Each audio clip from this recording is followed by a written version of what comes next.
apresentação do slide, vocês abrem o microfone aí e falem para mim daí, por favor, tá bom?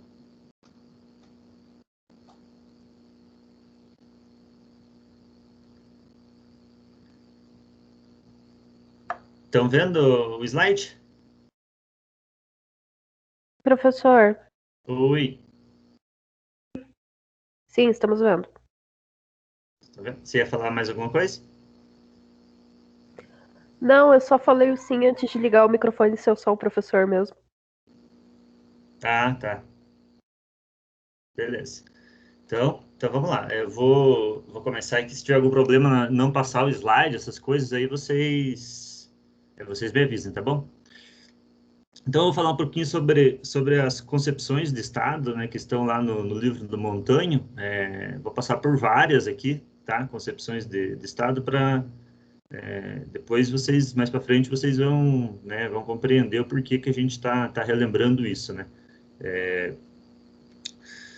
Eu puxei lá no início, né, peguei Aristóteles, né, que ao estudar a política coloca que o Estado surge necessariamente, né, para mediar conflitos existentes na sociedade, né? Aponta a existência de pobres e ricos, né, a depender do governo, vão defender interesses próprios ou comuns. Ele aponta claramente na existência conflituosa de classes sociais antagônicas. Então, já lá no Aristóteles, né, ele aponta essa questão do conflito de classes, né, que existem classes diferentes na sociedade, sendo necessário a formação de um Estado, né, para mediar esse conflito, para tentar, né, impor algumas regras nesse conflito. Mas ele também já nesse período, né, aponta que esse Estado, esse corpo político que vai se formando dentro da sociedade, ele vai defender interesses, né, de uma classe ou de outra. Então, lá já no início, lá, né, Aristóteles, né, 322, ele morreu antes de Cristo. Então, né, muito tempo atrás ele já apontava, né, essas concepções em uma sociedade bem primitiva. Depois a gente entra nos justnaturalistas, no século XVII e século XVIII, né? Esses caras, eles defendem a ideia de um direito natural, sem que haja interferência do Estado, né? Este deve coibir qualquer interferência nos direitos naturais. Pensamentos que moldaram, né, o ideário liberal e individualista, né? Destacando-se, né, o Hobbes, o Locke e o Rousseau. Só uma pergunta que vocês já viram alguma coisa assim bem específica sobre Hobbes, Locke e Rousseau aí durante alguma disciplina? Vocês tiveram filosofia, tiveram alguma coisa Dom Leandro, se eu não me engano. Ciência política, vocês já chegaram a ver essas concepções de Estado. Beleza, tranquilo. Então, o Hobbes, né, a principal obra dele é o Leviatã, que todo mundo ouve falar, mas eu acho que poucas pessoas leem, né? São aqueles livros lá de enciclopédia, né, gigantescos. Ele descreve o estado de natureza ou de guerra, a lei do mais forte, onde os homens concorrem e dominam uns aos outros.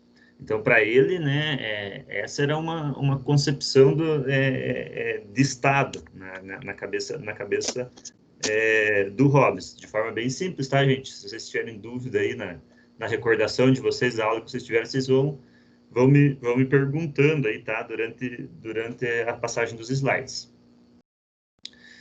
Ele propõe que para superar esse estado de guerra é necessário que os homens estabeleçam um contrato com regras, né, de convívio social, onde a maioria obedeça um soberano. Esse soberano, para ele, é o Estado, né? Este é um Estado indivisível, ou seja, absoluto. Ele fornece a base, né? Defende a monarquia absolutista, né? Então, todo aquele período da monarquia absolutista que a gente vê durante a história, né? Ele tem fundamentos nessa teoria do Hobbes, né? Desse Estado indivisível, né? Então, do poder absoluto para o monarca.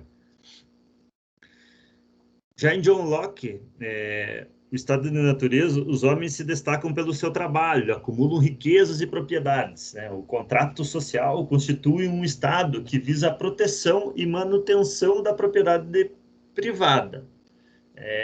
Locke, diferente de Hobbes, ele defende uma monarquia constitucionalista, com maiores poderes a entes do legislativo. Porém, esse ente legislativo do Hobbes é o pessoal ali que não é o grande monarca que define sozinho, mas são os seus indicados, né? Ainda tem muito essa questão da nobreza aí no John Locke. Uma outra coisa que ele coloca, que o Locke desenvolve, é esse direito natural do homem ter a propriedade privada, né? O cara trabalhou, conseguiu aquilo, então, naturalmente, aquilo é dele, ele tem o direito sobre aquilo, né? Ninguém pode interferir nesse direito de propriedade dele. Aqui também, quando ele fala de propriedade privada, né? Propriedade de terra, propriedade de escravo, né? O que tinha lá na época dele, né? Então, isso era naturalmente, os homens conseguiam isso, né? Não importa se isso foi através da guerra, se o cara venceu a guerra lá e conseguiu mais território que o outro que perdeu, se o cara na guerra ele derrotou o outro e escravizou né, os derrotados da guerra ali, se ele conseguiu escravos através disso, isso não importa, ele conseguiu isso devido ao seu esforço, ao seu trabalho. Então, ele tem direito de manter isso. E o Estado deve preservar isso com todas as forças, né? O Estado deve preservar esse direito à manutenção dessa propriedade privada conseguida pelo homem, seja da forma que for, né? Então, esse contrato ele deve ser respeitado, ele não pode ser quebrado em nenhuma hipótese. Tanto no Hobbes quanto no Locke, essa ideia de propriedade aí, ela deve ser preservada, né? A diferença é que o Locke ele coloca que tem a questão do esforço do homem, né, através da guerra e tal, e já o Hobbes é uma coisa mais assim, mais primitiva ainda, né? Na conquista dessa propriedade, né? Ele não fala nada sobre o trabalho do homem e tal. É um direito mais... Nos dois tem o direito natural, mas no Hobbes, mais natural ainda, mais uma questão mais biológica ainda. Já o Rousseau, ele se diferencia um pouquinho dos outros contratualistas, né?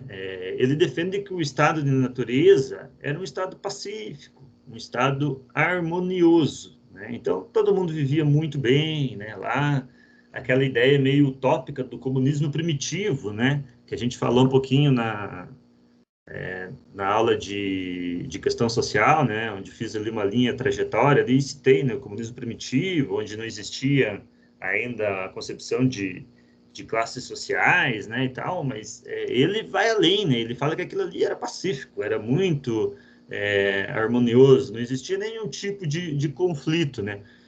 Porém, com o desenvolvimento da socialização, né, surge a propriedade privada, que causa distúrbios e desigualdades na sociedade.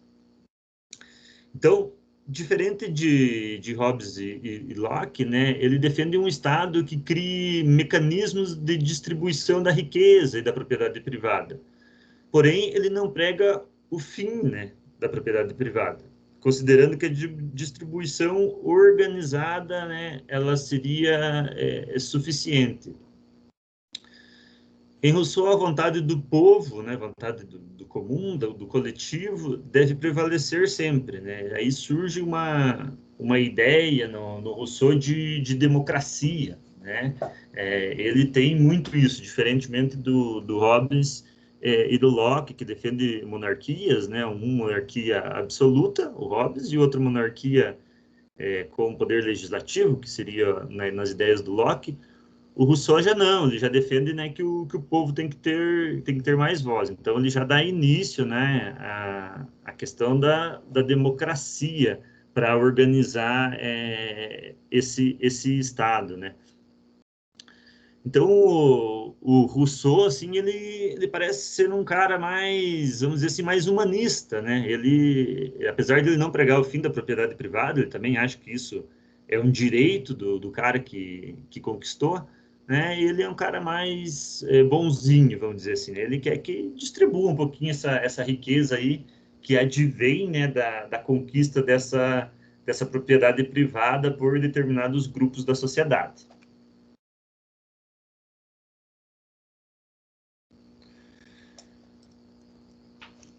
Os contratualistas, eles superaram a questão de ordem divina até então existente e colocaram uma razão como ordenamento para defender a criação do Estado, né? Então, eles têm esse feito, né, que é um feito muito importante, né? A gente falou um pouquinho na primeira aula da questão do iluminismo, né? Esses caras aí, alguns deles participam, né, desse processo aí, desse a saída da Idade das Trevas, né, que alguns autores chamam, e a entrada na Idade da Luz, né, onde a ciência, onde a razão humana, ela começa a ganhar campo, né, começa a ficar um pouco mais forte e começa a ter um pouco mais de voz, né, superando apenas as questões do divino, né, as questões de Deus. Então, eles têm né, eles participam desse processo, então eles têm muito mérito, né, em cima disso. O Hegel, né, que antecedeu o Marx, aí, é um filósofo muito importante na história da sociedade, né, e tem muitos autores, né, seguem a teoria hegeliana. A sociedade civil, com suas relações econômicas, jurídicas e administrativas, convive junto ao Estado político. Em Hegel, o Estado é uma esfera superior da sociedade e é capaz de ordenar, fundar e materializar a universalização dos direitos privatistas da sociedade civil. Vocês já devem ter ouvido falar, em algum momento, talvez até eu tenha falado em sala de aula, talvez o Leandro tenha falado, ou algum outro professor, que o Marx, ele faz a teoria ele dá vamos dizer assim, ele vira de ponta cabeça a teoria do Hegel, né? Ele transforma essa teoria do Hegel. O Marx, ele é o hegeliano, né? Ele segue Hegel, né? Ele pega lá o materialismo histórico do Hegel, mas ele transforma todo esse materialismo. Então, pensem assim, o Estado para o Hegel, ele era superior à organização da sociedade, superior às estruturas da sociedade. O Estado, ele pode determinar o que acontece na sociedade, né?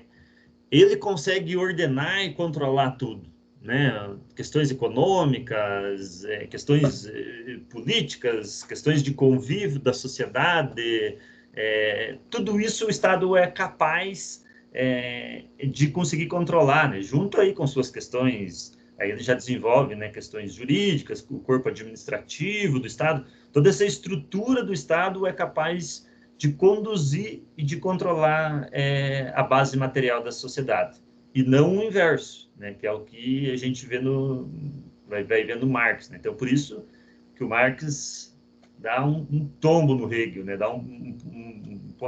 Vira de ponta cabeça a teoria do Hegel para fazer a sua crítica ao Hegel, né, e fazer a sua teoria do materialismo histórico e dialético.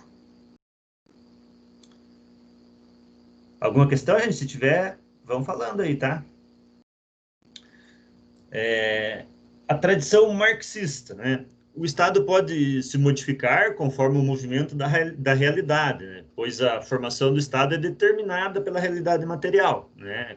Se contrapondo aí ao Hegel, né? Que não é dessa forma, né? O Estado, no Hegel, o Estado pode determinar essa realidade material, né? Também o divino pode determinar essa realidade material, né? O Hegel ainda tem essa concepção. Já para o Marx, não. O Marx já, né, passa por cima disso e para o Marx é a realidade material, né, que determina a formação do Estado e que determina o direcionamento do Estado, né? Mais ou menos o que Aristóteles falava lá antes de Cristo, né, que o Estado ele era determinado, que ele defendia uma classe, né, de ricos ou de pobres. Claro que lá o Aristóteles não tinha todos os elementos para desenvolver, né? A sociedade era muito primitiva ainda, Mas ele já aponta algumas coisas aí que o Marx vai lá beber na fonte lá de um cara lá que viveu antes de Cristo. O Estado é o elemento subordinado e as relações econômicas são um elemento dominante de uma determinada sociedade. Então, são as relações econômicas, as relações de trabalho que determinam o movimento da sociedade, e não o contrário. O Estado diz, né, representar os interesses de toda a sociedade, porém, na realidade, ele representa os interesses de uma classe dominante de cada período histórico, né? Então, você pega lá no período escravista, o Estado ele defendia, provavelmente, né, os interesses, provavelmente não, com certeza, defendia os interesses dos senhores de escravos. No feudalismo, ele defendia os interesses dos monarcas, dos senhores feudais, né? No capitalismo, o Estado vai defender os interesses do capital, os interesses do capitalismo. E isso a gente pode observar, né, em vários períodos da história, essas tomadas de decisões do Estado, né, na sociedade capitalista, em defesa dos capitalistas e indo contra a classe trabalhadora, né? E isso é fato, né? É comprovado, né? Então, o Marx ele descreve isso e a gente tem várias experiências históricas que vão comprovando o que o Marx diz e, inclusive, o que o Aristóteles diz lá no passado, que o Estado é um Estado de classe, que defende interesses de uma classe, que é os interesses da classe dominante de cada época, de cada período histórico. Beleza, gente? A classe também que acaba mantendo o poder sobre a classe trabalhadora, né? Isso. O Estado, né, Fernando, a gente sabe que a propriedade privada, enfim, propriedade privada aí dos meios de produção, né, grandes propriedades privadas, eles já dão esse poder muito grande, né, à classe burguesa. E o Estado ele vem para consolidar isso, né? O Estado é um Estado burguês, né? O Marx ele vai falar lá no manifesto a frase que você já deve estar calejado de saber, já deve estar cansado de saber, né? Que o Estado para o Marx e para o Engels, né? Ele é um comitê de negócios da burguesia. A gente viu alguma questão aí no semestre passado, onde eu falei um pouquinho sobre a globalização.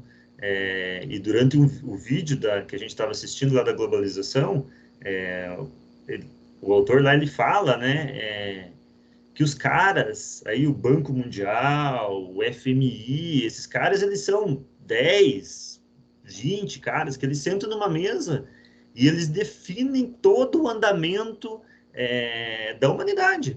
Eles definem todas as políticas que vão determinar como que a sociedade vai se movimentar sentada numa mesa. Os caras eles não vão fazer uma votação para isso, eles não vão eleger um político para isso, entendeu? Eles não vão fazer isso. Eles decidem, depois eles pegam essa decisão deles lá, que eles decidem lá entre 10, 15, lá pega lá o cara lá dos Estados Unidos, né, o cara do Japão, o cara da China, da Rússia, da Alemanha. Pronto, lá os 5 caras mais poderosos do mundo. Sentam numa mesa, decidem o que eles vão fazer, depois eles vão passando para os seus políticos, para os caras que eles, né, hoje no Brasil é o Bolsonaro, mas poderia ser o Lula, entendeu? Eles vêm aqui e falam, ó, o pacote que você vai ter que obedecer é esse. Claro que eu estou dizendo aqui de uma forma bem simplória, bem simples, mas isso vai demonstrando que o Estado é um Estado de classe, independentemente de quem está no poder. Né? Inclusive, quando tem alguém que vai contra esses interesses, às vezes alguém eleito, né, democraticamente, né, que a gente, né, através do voto, né, vamos pegar lá o Nicolás Maduro na Venezuela. O cara foi eleito, beleza, democraticamente, né? O que foi feito com aquele país? Que chance que aquele cara tem, né? Independentemente de, né, o cara pode ser um psicopata, louco, enfim, mas que chance que ele teve, né, de desenvolver alguma coisa dentro da Venezuela. A partir do momento que teve aquela confusão na Venezuela, que ele, né, deu continuidade no poder, que começa lá no Chaves e vai desenvolvendo, né, os Estados Unidos foi lá e fez todos os embargos do mundo contra eles, né, os Estados Unidos e boa parte da burguesia internacional aí, ou dos países dominantes, né, foram lá e acabaram com a Venezuela. Né? Hoje a Venezuela é um país devastado, né? Sem guerra, sem guerra externa, vamos dizer assim. Né? Os caras tiveram lá a guerra civil lá dentro, o Maduro domina o Estado lá dentro, militar, vamos dizer assim, e consegue se manter no poder somente por causa disso. Mas os caras chegam a não ter papel higiênico, os caras chegam a não ter, entendeu? Acabou com a produção interna dos caras. Os caras só vivem de vender petróleo, né? O que sustenta um pouco eles é o petróleo. E alguns países burlam, né? Esse embargo americano, no caso da Rússia, a China, né? Tenta ali, eles têm uma questão muito ideológica muito grande aí, né? E de poder muito grande que hoje travam, né? Rússia, China e Estados Unidos. Então, às vezes eles dão uma cutucada nos Estados Unidos, vão lá e passam alguma coisa para a Venezuela. Mas os caras estão morrendo de fome, né? Tipo, por embargo internacional. Então, né? Que democracia é essa? Que chance você tem de fazer um Estado diferente dentro desse formato de organização? Né? As chances são mínimas, gente. Né? São poucas. É muito difícil sobreviver dentro desse formato de organização onde o Estado é um Estado de classe. Né? Onde essa democracia que dizem existir, ou um Estado neutro que dizem existir, nunca existiu. Nem no início do capitalismo, muito menos agora. Né? É um Estado muito determinado e orientado, todas as suas decisões são orientadas por uma classe, pela classe econômica, por ordem econômica. Né? Então, essa classe dominante é dona desse Estado e dá concretude, dá força para a manutenção do poder da classe burguesa. Lenin coloca que o Estado defende os interesses da classe dominante, que a gente já vem falando, né, e que utiliza o poder coercitivo para defender tais interesses. Para ele, a única forma de acabar com esse Estado é implantar outra forma de Estado por meio da luta armada. Então, o Lenin ele já vai mais, ele já fala bem claramente, né, ele não tem muito meandro, vamos dizer assim, na fala dele, né, ele já vai direto. O Estado, ele em última instância, e ele tem um livro, como que é o nome do livro do Lenin? Agora eu não lembro, o Estado e a Revolução, acho. Que ele até interrompeu esse livro aí, ele não conseguiu concluir porque ele interrompeu o livro para fazer a Revolução Russa. Né? Então ele estava lá escrevendo o livro, teve que parar em determinado momento e foi para as ruas lá e fez a Revolução mesmo, né? Comandou a Revolução Russa. Então ele tem um pensamento muito bem definido, que é o que o Marx fala, com outras palavras, o que o Engels também fala, né? E o que vários outros autores marxistas falam. E o Lenin ele já vai mais na jugular mesmo. O Estado ele né, em última instância, além de ser um comitê de negócios da burguesia, além de ter as políticas, né, que defendem interesses econômicos, além de tudo isso que a gente já sabe, ele em última instância, um corpo de homens armados. Pega o Estado norte-americano. Por que o Estado norte-americano é o mais forte do mundo? Porque tem todas as questões econômicas, né? É o país dominante do mundo ainda, né? Corre o risco de não ser mais devido a toda essa evolução da China, enfim, mas ainda é. Mas os Estados Unidos ele tem um Estado muito forte, né? Questão de armamento, questão de armamento de guerra, eles são uma potência mundial nisso, né? Então, por isso que eles são o país dominante no capitalismo. Então, a ideia do Lenin está certa, né? Nesse ponto, ele não está errado. O Estado é um Estado coercitivo, um Estado armado. Quem hoje tem a capacidade de declarar uma guerra contra os Estados Unidos? Quem que é louco o suficiente para fazer isso? Né? Ninguém. Ninguém vai se meter com os Estados Unidos. Os caras, se eles quiserem derrotar, por exemplo, o Brasil, né? Vamos dar um exemplo bem tosco aqui, né? Eles mandam um drone, né? Com controle remoto para destruir o Brasil. Não precisa mais que isso. A tecnologia que os caras têm, o desenvolvimento que eles têm, né? É muito simples para eles.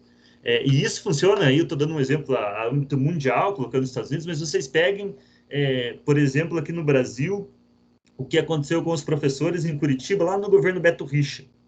Né? Os professores começaram a se organizar, não, vamos para a luta. Né? Vamos com tática, vamos para frente, vamos bater de frente com esse Estado que não está nos dando direito, não está mantendo o nosso salário, não está nos dando as condições de trabalho do jeito que a gente precisa, né? E vamos enfrentar. E, mobilização, sindicato apoiando, né? Categoria muito forte, um clamor social grande ali em cima dos professores, Mas aquele movimento ele começou a ficar tão grande que em determinado momento até os pais começaram a ir contra os professores, né? Ah, pô, muito tempo sem aula. Os caras estão de sacanagem também, eles querem demais, o professor ganha bem e tal. Isso foi demorando, né? Ideologicamente isso, né, é problemático quando o movimento demora muito. Mas quando eles chegaram, né, na frente lá do palácio, na luta mesmo ali, que, pô, ali era o ponto central, sei lá, né? Vamos fazer alguma coisa aqui. O que o Beto Richa fez e o que vários outros já fizeram, né? O governo Jaime Lerner fez, Álvaro Dias fez, Jaime Lerner fez. Tacar a polícia em cima, gente. Mandar descer o cacete nos professores. Se morrer, que morra. Né? Isso, coercitivo, gente. Em última instância é isso. Então, por isso que lutar contra esse Estado é muito difícil. E por isso que a gente tem que entender o que Estado é esse que a gente está vivenciando, né? Como que esse Estado se forma, né? Qual que é o Estado atual, que linha teórica ele segue. A gente tem que entender isso para a gente saber, quando a gente estiver lá no movimento social, ou quando a gente for orientar algum movimento social, a gente dizer, às vezes, dar um tapa na cara do movimento mesmo, como o Lenin faz. Vocês conseguem lutar de forma armada contra a polícia? Se vocês forem por esse caminho aqui, a gente que tem um conhecimento teórico, às vezes, que o movimento às vezes não tem, vocês vão apanhar, vocês vão morrer, entendeu? Vocês vão levar tiro, vocês vão levar mordida de cachorro, o cavalo vai atropelar vocês, entendeu? Isso vai acontecer, vocês estão preparados para isso? Não, a gente tá, a gente é uma galera aqui, somos em, sei lá, 100 mil. Beleza, mas vocês têm tática, né? Qual que vai ser a tática de vocês? Vocês vão com tudo lá para cima? Tática, nesse caso, gente, é tática mesmo, de guerra, sabe? De se defender, de saber lutar, de não levar pau de polícia à toa, né? É isso mesmo. E a gente vive isso na pele, gente. É só vocês pegarem aí, né? O movimento dos professores aqui do Paraná é muito forte e apanhou muito, né? Ao longo da história. É um movimento que a gente tem vivo na nossa cabeça. Mas vocês podem colocar isso em vários outros. Se chegar nesse ponto de quase ruptura ali com alguma questão, pode ter certeza que o Estado vai usar da sua força, né? Vai usar, vai bater, vai usar da polícia, mesmo os policiais sendo trabalhadores, né? Eles estão ali amarrados, são funcionários, tem um treinamento para isso, tem um treinamento ideológico em cima deles, tem toda uma construção em cima deles para eles defenderem o Estado.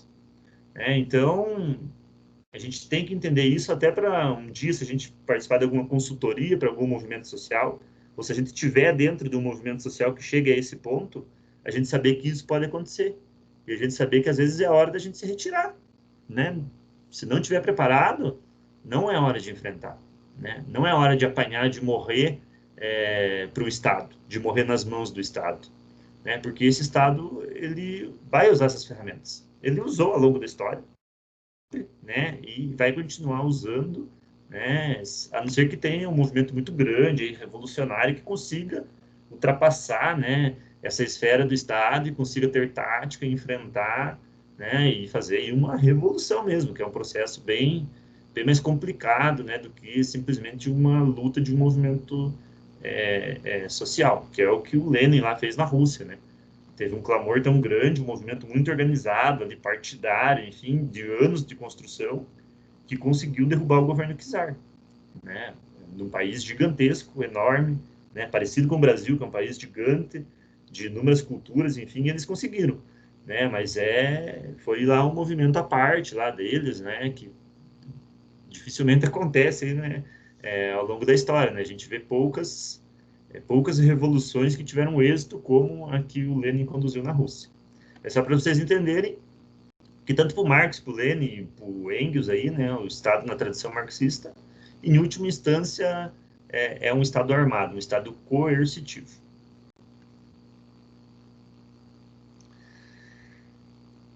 Agora a gente vai falar um pouquinho do Keynes, que acho que vocês já ouviram falar muito do Keynes, né? O Keynes é o cara que fez lá as políticas nos anos ali de 1929, né, para tirar ali a crise de 29. Nossa, eu errei ali o ano ali dele ali, 1883, 1946, tá, gente? Ele é o cara que vamos dizer assim, tirou, né, ali os Estados Unidos da crise de 29, fez as suas políticas ali para intervir naquilo. Então, o que ele pregava, né?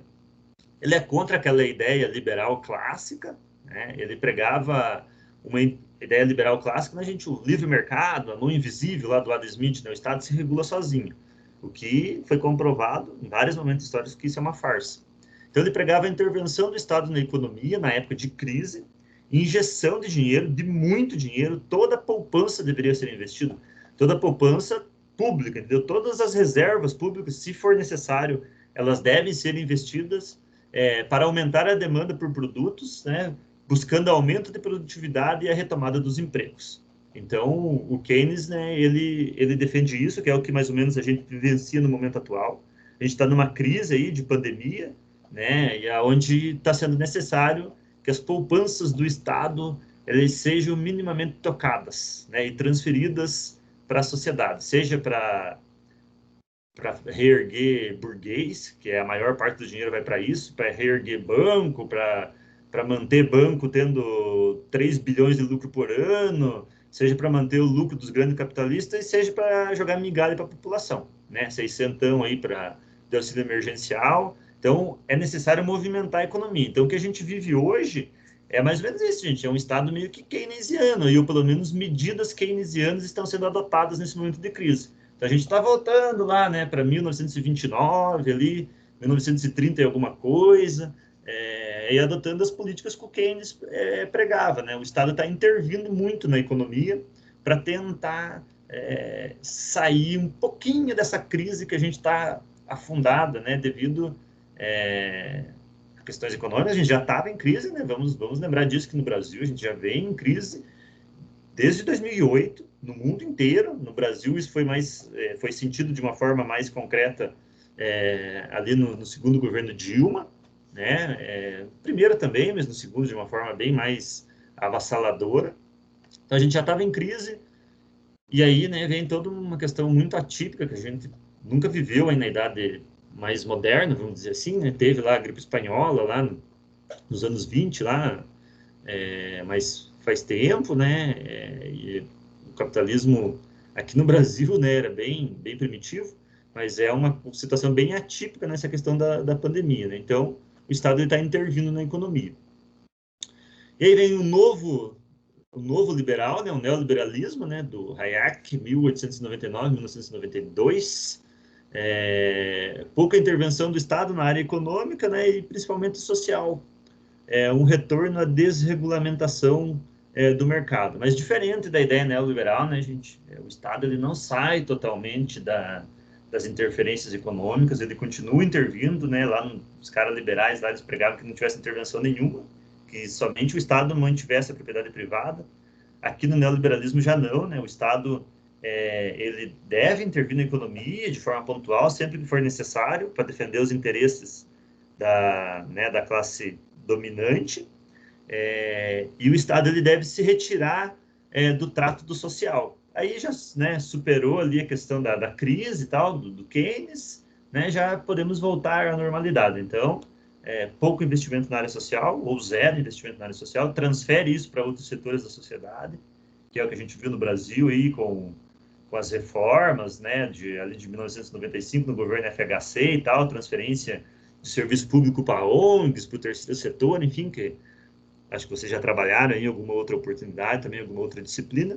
Então, isso, né, é a política neoliberal, que é o que a gente vivencia atualmente, né? A gente vive um neoliberalismo, porém, a gente teve essa pausa em 2020 devido a toda essa conjuntura histórica, né, atípica, né, a gente vem vivenciando, e coisas que a gente nunca viu na história da humanidade, e o Keynes, né, tá adentrando aí um pouquinho a esse neoliberalismo. Ou é um neoliberalismo, talvez não seja o Keynes mesmo, mas seja o neoliberalismo com maior interferência aí né, do Estado na economia e também no social, porque só o terceiro setor aí não está dando conta, né? Tá todo mundo em crise, enfim. Então é necessário fazer as retiradas das reservas do Estado, do ouro lá do Estado, né? Que o Estado tem muito isso, muita reserva de ouro, dinheiro vivo, para dar uma agitada aí na economia. Beleza, gente? Então, sobre o Estado, era mais ou menos isso que eu queria passar para vocês, né? Mais uma forma de vocês relembrarem o que vocês provavelmente já viram, né? Provavelmente não, vocês já viram em outras disciplinas. Então, é mais para vocês se recordarem, assim, para a gente tentar debater, né? E dizer o que é esse Estado. Agora a gente vai falar um pouquinho sobre classes sociais também, de uma forma bem breve, né? Vocês já tiveram isso também em outras disciplinas, né? Mas a gente vai tentar aí falar um pouquinho sobre classes sociais e vocês também podem entrar no debate, tá, gente? Então a gente vai falar um pouquinho sobre o que são classes sociais, o que é a consciência de classe, que é bem importante, e o que são as lutas de classes, né? Que é bem importante para a gente tá sempre colocando isso, tanto o Estado quanto essas questões de classe quando a gente vai analisar o movimento social. Então, é bom a gente estar sempre, né, tendo esse ciclo de, né, vamos pensar assim no método teórico, né, a gente sai do abstrato, né, do pensamento caótico ali, a gente caminha, pensando no método do Marx, a gente caminha e chega a um concreto pensado. Depois a gente retorna, né, para esse mundo caótico, né, coleta mais abstrações e chega de novo ao novo concreto pensado. Então, é mais ou menos isso, fazendo sempre essa trajetória, né, indo e vindo dentro da análise teórica de um movimento social, né? Então, classe e Estado tem que estar sempre dentro dessa nossa visão, dessa nossa análise. Então, em praticamente todos os períodos históricos, né, da sociedade, verifica-se alguma forma de estratificação social, né? Talvez só lá no comunismo primitivo, que ainda não se tinha muito isso, era uma coisa muito biológica, né, muito parecido com um animal ainda, né? Então, talvez não tivesse ali uma estratificação social bem lá no início, mas conforme a sociedade vai se desenvolvendo, isso já vai surgindo. As principais formas de estratificação social, né, observadas na história são as castas, os estamentos e as classes sociais. As castas são fechadas, né, sem mobilidade nem mistura, casamentos da mesma casta, hereditariedade, são diferenciados por religião, cultura, raça, e etc. Então, uma coisa bem fechada, ali você nascia numa casta, morria dentro daquela casta, não saía daquilo nunca, né? A gente tem um livro muito legal do Engels, que quando vocês puderem dar uma olhada, que é A Origem da Família, da Propriedade Privada e do Estado, onde ele vai desenvolver muito essa questão das classes sociais aí, ele vai falar muito, né, dessas questões primitivas aí. Não sei se vocês já trabalharam, talvez em alguma disciplina, mas é um livro bem bacana, assim, de dar uma olhada, né, que ele desenvolve bastante essas questões aí de classe. Os estamentos, né, típico do feudalismo, né, pouca mobilidade, apesar de existir ali alguma coisa, mas muito pouco, originam-se com grupos com leis, direitos e deveres diferentes.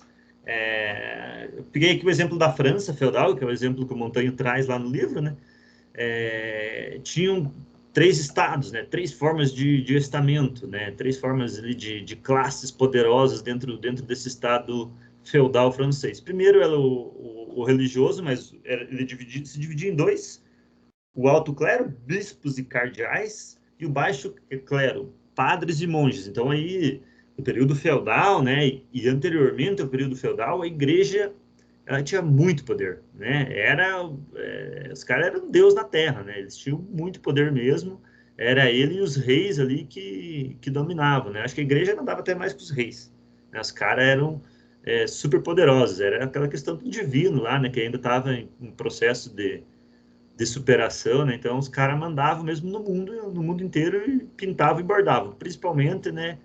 Principalmente não, a Igreja Católica, né? A Igreja Protestante ainda existia aí, ou existia, né?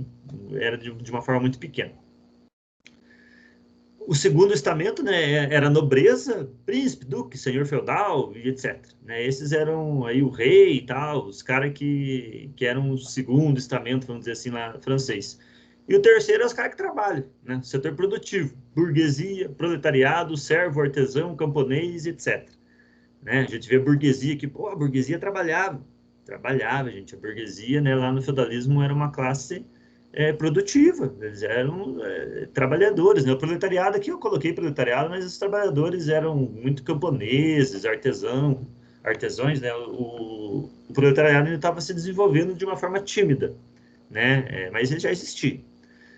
Então, o terceiro setor, o mais baixo da sociedade na época, dentro dessa questão aí dos estamentos, né, era a classe trabalhadora, né? Não difere muito do que a gente tem hoje, né? A classe trabalhadora está lá embaixo, na questão da divisão, aí não de estamento, mas né, de classe social. E aí as questões de classe social, né? De onde surgiu, né, esse conceito de classe social, né? O Smith, ele baseava as classes por questão econômica, né?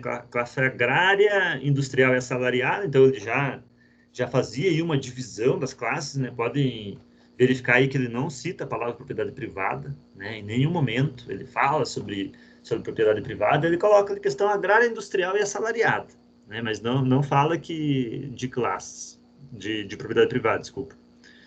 Aí o Simon, né, que é Saint-Simon, que é os socialistas utópicos ali, o Simon e o Proudhon, que o Marx faz crítica a esses caras aí, mas também bebe da fonte deles. O Simon, ele fala da classe industrial e classe ociosa, tá? E o Proudhon de proprietários e não proprietários, né? E o Proudhon já começa a ir mais no sentido que o Marx vai desenvolver depois, para distinguir as classes sociais.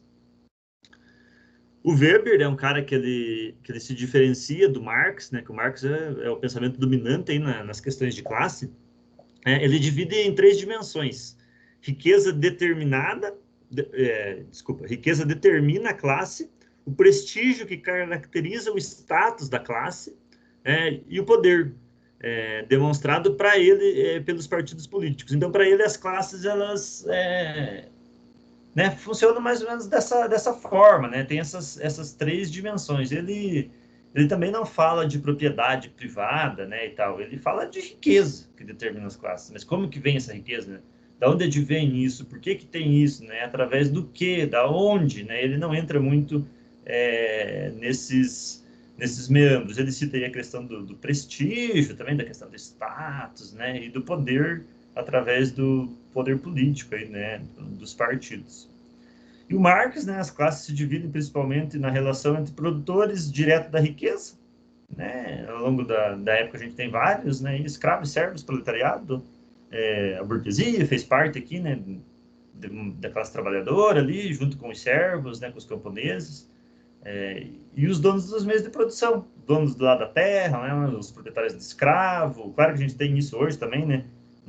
Existem capitalistas donos das terras, né, também, lá, os capitalistas agrários, né, mas vamos pegar historicamente, né, lá os proprietários donos de escravos, os senhores feudais e os capitalistas aí mais desenvolvidos. Então, para o Marx, as classes sociais, né, e é o conceito que a gente tem que estar sempre em mente, né, elas se dividem dessa forma, né, pelos produtores da riqueza e não proprietários de propriedade privada dos meios de produção, e pelos caras que são proprietários dos meios de produção e têm a capacidade de contratar esses não proprietários para trabalhar para eles e extrair no capitalismo a mais-valia, né?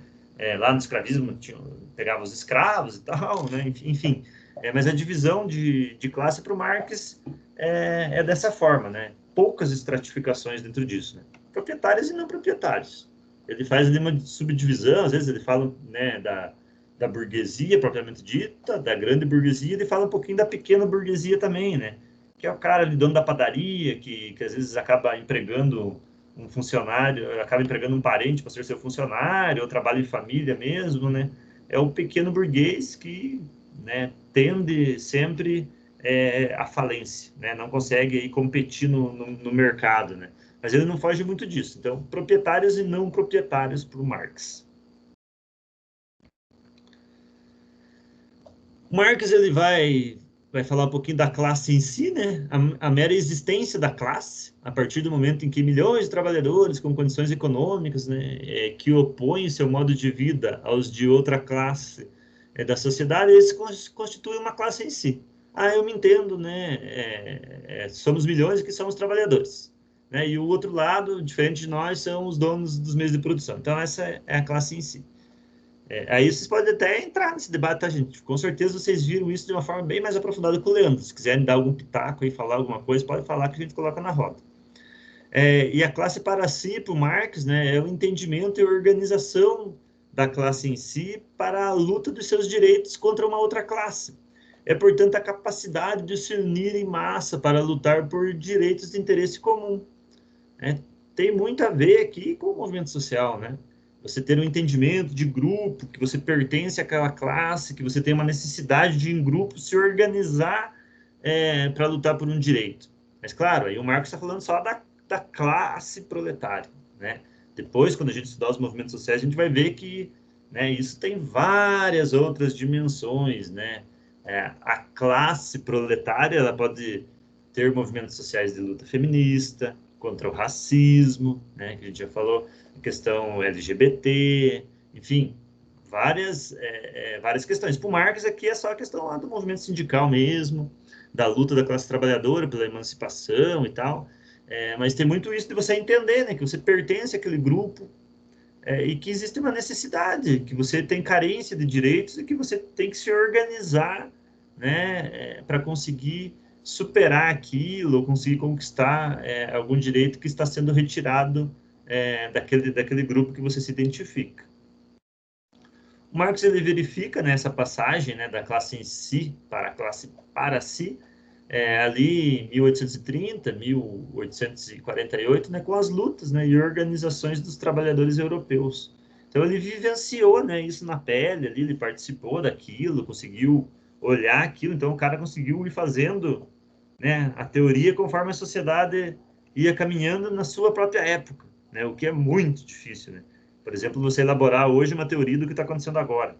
É claro que ele já tinha alguns precedentes, né? A teoria dele não é bem desses anos aqui, ele escreve o Capital um pouquinho mais para frente, mas aí ele já começa a escrever ideologia alemã, alguns outros textos, né? Então o cara consegue analisar o movimento real da época dele ali e fazer essa teoria. Mas é essa questão da organização, tá, gente, da classe trabalhadora, que é a passagem da classe em si para a classe para si. Fechou então, gente. Era isso por hoje, tá? 10 para 10. Acho que eu consegui até ser um pouquinho rápido, como eu queria mesmo ser, fazer uma aula mais tranquila, mais rápida sobre essas questões que vocês já viram, né? E tentar fazer com que vocês, às vezes, relembrem, né? Alguma questão do que vocês já viram em outras aulas. E bem importante a gente ter essas lembranças aí para a gente, né, sempre tá indo e vindo, né, nessa questão aí do movimento teórico, para a gente entender os movimentos sociais, conseguir contribuir, às vezes, com os movimentos sociais, né, e não cair, às vezes, em falha, né, quando a gente faz uma análise de um movimento social. Então, é bem importante a gente ter isso sempre em mente. Beleza, gente? Vocês têm alguma questão aí, alguma dúvida que vocês queiram colocar? Por enquanto, eu não. Tranquilo, então? Conseguiram relembrar aí um pouquinho sobre essas questões de Estado aí, de classe social? Então, beleza, gente. Então, é isso. A partir de amanhã, a gente vai entrar aí já as teorias dos movimentos sociais mesmo, tá? A gente vai passar por algumas escolas, assim, de conceitos sobre movimento social, tá? Existem variados entendimentos de como surgem os movimentos sociais, muitos mesmo. Então, a gente vai vendo eles, tá? A gente vai passando por eles, muitos autores se dedicaram a isso, autores principalmente da sociologia. Então, amanhã a gente começa, a gente vai entrar aí primeiro no paradigma norte-americano sobre os movimentos sociais, né? A gente vai estudar esses caras aí para entender, vai falar um pouquinho sobre a escola de Chicago, lá dos Estados Unidos. Depois a gente vai passar ali para o europeu e tal, os novos movimentos sociais, aí a gente vai entrar na questão dos novos movimentos sociais, dos movimentos sociais tradicionais, que a gente falou na primeira aula. Vamos tentar não diferenciar isso de uma forma genérica, mas entender o que cada autor fala, o que é cada coisa, né? O que é um novo movimento social, o que é o movimento social tradicional, né? Então, a gente vai entrar nesses teóricos aí de uma forma um pouquinho mais aprofundada. Beleza, gente? Então, por hoje é isso, tá? Até amanhã, então, 10 para 9, aí a gente está aí de novo para começar a aula, tá bom? Beleza. Boa noite. Falou, gente. Então, beleza. Boa Ok, noite, professor, gente. boa noite. Até amanhã. Boa Boa noite. noite, até amanhã. Um abraço. Tchau, tchau.